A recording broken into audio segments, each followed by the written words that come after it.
A'udzubillahi minasyaitonirrajim. Bismillahirrahmanirrahim.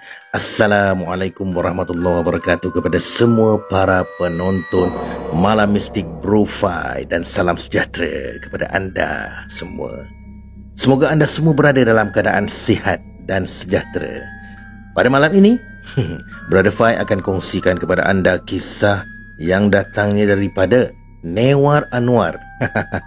Dah lama Bro Fai tak kongsikan kisah dia ni ya.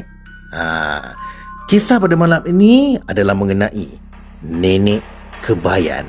Sekiranya anda sudah bersedia, ayo rasai sentuhanku.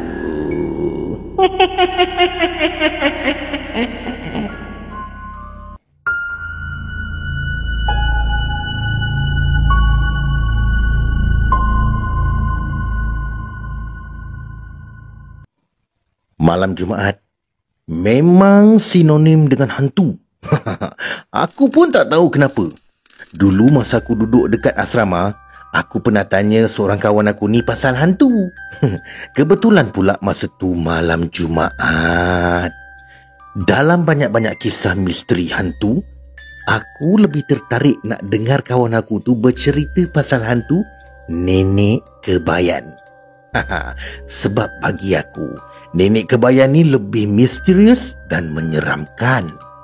Lalu, kawan aku tu pun mulakan cerita dia.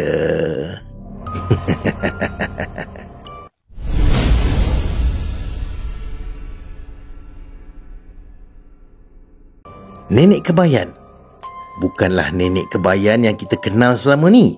Beza cerita dia. Di Malaysia, orang-orang percaya kalau Nenek Kebayan merupakan makhluk halus yang tinggal di rumah-rumah usang atau di tempat-tempat yang jarang ditempati. Misalnya di langit-langit rumah antara alang dan juga bumbung. Nenek Kebayan tu seperti seorang wanita tua dengan rambut yang semuanya sudah memutih.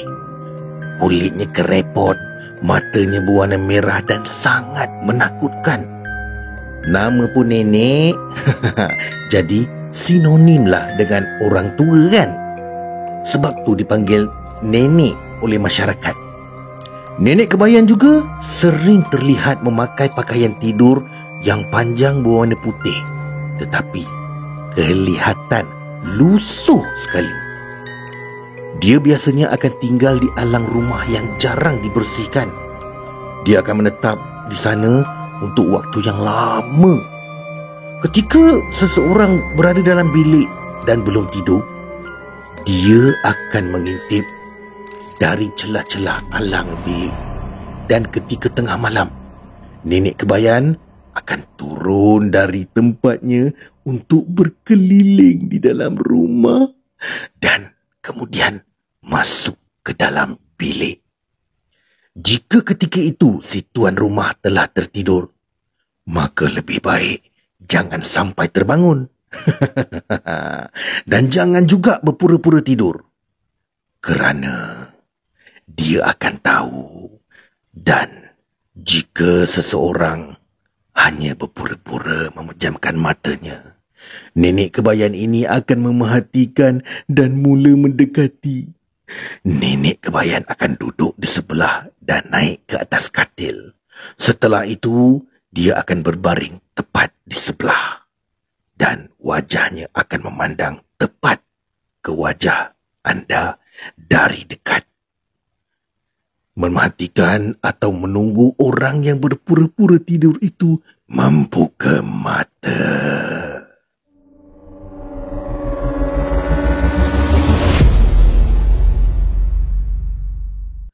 Ada juga sesetengah orang yang kata Nenek Kebayan itu merupakan makhluk halus yang tinggal di pergunungan, yang biasa mereka panggil hantu nenek tua.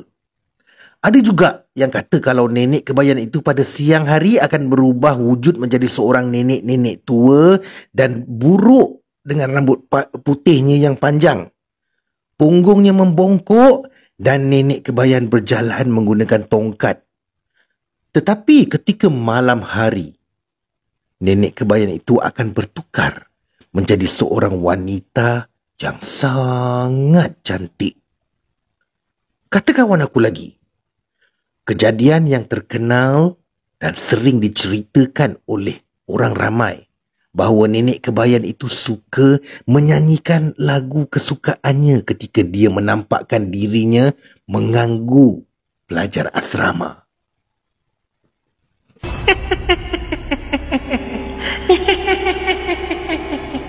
Cucu nenek dah bangun. Cucu nenek dah bangun.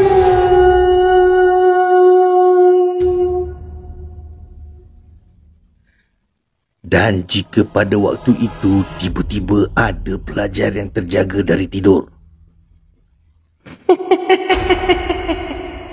katil satu dah tidur, katil dua dah tidur, katil tiga dah tidur, katil empat belum tidur lagi.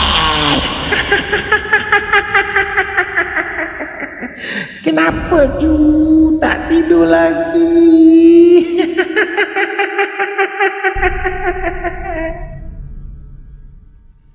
Pelajar yang terdengar suara nenek kebayan tersebut ketakutan, terus menutup mata dan berpura-pura tidur.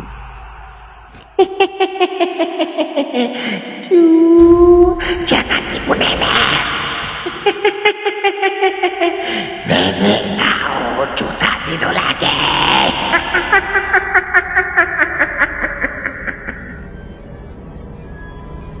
Setelah mendengar nyanyian itu, maka tak lama kemudian akan terdengar suara langkah kaki. Makin lama makin mendekati. Bila sudah dekat, suara langkah itu akan berhenti lalu hilang. Dan ketika orang yang tidur membuka mata untuk mencari tahu apa yang terjadi, maka orang itu sudah tak berada di biliknya lagi, tapi di tempat lain. Nenek kebayan akan membawanya ke bawah pokok, di tengah hutan atau di mana-mana saja. Ada juga yang menceritakan kalau nenek kebayan itu merupakan pesan dari dunia gaib. Kalau nenek kebayan menyukai seseorang, dia akan memberi sesuatu barang sebagai persembahan seperti keris, batu, iaitu batu sakti, cincin dan lain-lain. Selalunya, lepas habis sesi bercerita pasal hantu ni, aku dengan kawan-kawan aku akan tidur beramai-ramai dan berimpit-impit.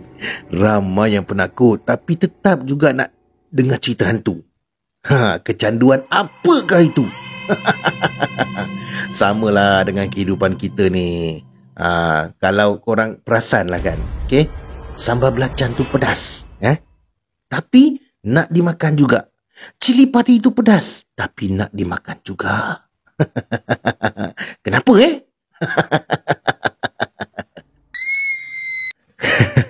Ya saudara, itulah dia kisah perkongsian daripada Newa Anwar, ya. Kisah yang bertajuk Nenek Kebayan. Terima kasih Anwar kerana sudi kongsikan kisah ini. Dan juga terima kasih kepada anda yang sudi menonton kisah ini. Jangan lupa subscribe, tekan butang loceng, komen dan share. Kerana subscribe, tekan butang loceng, komen dan share itu adalah gratis. Kita jumpa lagi di kisah-kisah lain yang menarik. Peace, no war. Tidurlah, cuy.